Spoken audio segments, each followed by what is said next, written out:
Some of you may be thinking of voting for the Tory splinter group, Reform UK. So it's about time you learned the truth about the Reform Party. Reform UK are not against mass immigration and open borders. Their plan is for net zero immigration, which sounds good as a soundbite, but is actually a disaster for this country. Net zero immigration means that for every family that leaves the UK, Reform would bring in a family from the third world to replace them. Would be a sensible level of immigration. So we're standing for net zero immigration, so about 450,000 people on average. So what would you do then for example... Net zero means one in, one out. Last year, in 2023, over 500,000 people left the UK, primarily because of the effects of mass immigration. So Reform would bring in 500,000 third world immigrants from Africa and the Middle East to replace them. Just for context, 500,000 new immigrants equals 2 cities the size of Newcastle every single year going forward. Reform would permit mass immigration, promising only to lower the numbers. But haven't we heard promises like these from these millionaire Tory types before? Britain is currently spending over £12 billion on foreign aid every single year, despite having thousands of homeless veterans, crumbling public services, increasing NHS waiting lists, a dilapidated military, and British families struggling to make ends meet.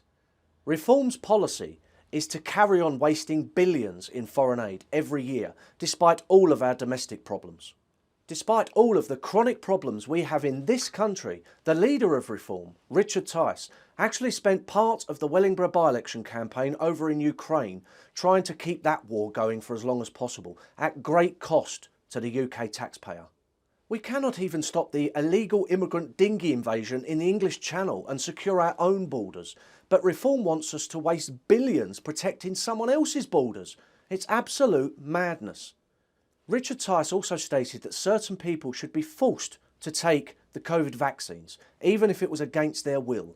Critical to their job, surely. I mean, I don't see how they can do the job if they're not prepared to be vaccinated. And of course, far from being a patriotic party, Reform is standing candidates such as Steve Chilcot, who have links to far-left extremists and anti-British organisations, and in the past have stood horrible creatures such as Claire Fox, who is a far-left communist who said the government should not ban people from watching child porn. Then there's James Hartfield, who wrote a book slandering British soldiers and the poppy and everything it stands for, and he was a Reform election candidate. The Reform candidate for Rochdale is actually an ex-Labour MP who was booted out of Labour because he sent disgusting, inappropriate text messages to a 17-year-old whilst married. He actually asked the 17-year-old child if she wanted to be spanked. That's his exact words, and he's an election candidate. Their candidate for Rochdale actually took part in the raising of the Pakistani flag on the Rochdale Council building. Hardly the actions of a patriot, is it? I could go on, but you catch my drift just with these few examples. You may ask yourself, why is the mainstream media giving so much airtime to Reform if everything I am saying is true? It's because Reform is not a threat to the Westminster old gang parties. Sensing that voters are getting increasingly angry in this country, Westminster wants to neutralise angry voters by diverting their votes into a safe dead end. It's commonly known as controlled opposition, and that's exactly what Reform is, controlled opposition. That's the reason why the media is giving so much coverage to Reform, to make your vote count for nothing. If Reform was really a threat to Westminster, they would be treated very badly by the media and by the police state. They would get the same bad treatment as Britain First or Tommy Robinson, for example. They don't want you to vote for a genuine, pro-British, patriotic, anti-woke, anti-immigration party like Britain First. They want you to waste your vote on a Tory splinter group that has all the same policies as the Tories and all the same hollow promises that we've heard many, many times before. In the past few months, I have seen a lot of comments on social media asking me why Britain First and Reform don't join forces. So let's delve into that, shall we?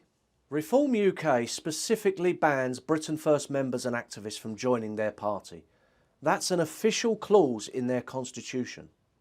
Anyone who has had any association with Britain First will be expelled from Reform. That's not exactly extending the hand of friendship, is it? In the local elections of 2023, in Salford, Greater Manchester, Labour actually drafted in Reform to help take votes away from our local candidate, Ashley Simon. Reform had no candidates at all in Salford and none in any of the surrounding areas, but they decided to stand in the one council ward where Britain First came second the year before and where we were causing Labour real anxiety. Why would Reform come out of nowhere to try and stop Britain First like this, knowing that standing against us would only help the Labour Party? Well, in my opinion, it was obvious. They wanted to scupper Britain First and protect the establishment. In the Rochdale parliamentary by-election, Reform actually said that they were standing because they didn't want to leave the issue of Islamist grooming gangs to Britain First. That's literally a direct quote. When it comes to the Rochdale by-election, it seems like Reform are more concerned with silencing Britain First than the issue of Islamist grooming itself. I hope that all the information in this video helps to clarify why Reform is not a patriotic or nationalist political party and why Britain First is correct to have nothing to do with them. When it comes to the issue of unity or cooperation with Reform, we will never entertain it under any circumstances for the reasons outlined in this video. It's fair to say that there are a lot of good people within Reform, but the party itself is part and parcel of the establishment, and their role is to block genuine patriots from making electoral progress. Britain First will continue the struggle to save this nation and build a true patriotic mass movement that can take our country back in the years to come. Let's build a future for British children while we still have time. This can only be done with a genuine nationalist political party, not with another group of millionaire ex-Tories who despise genuine patriots.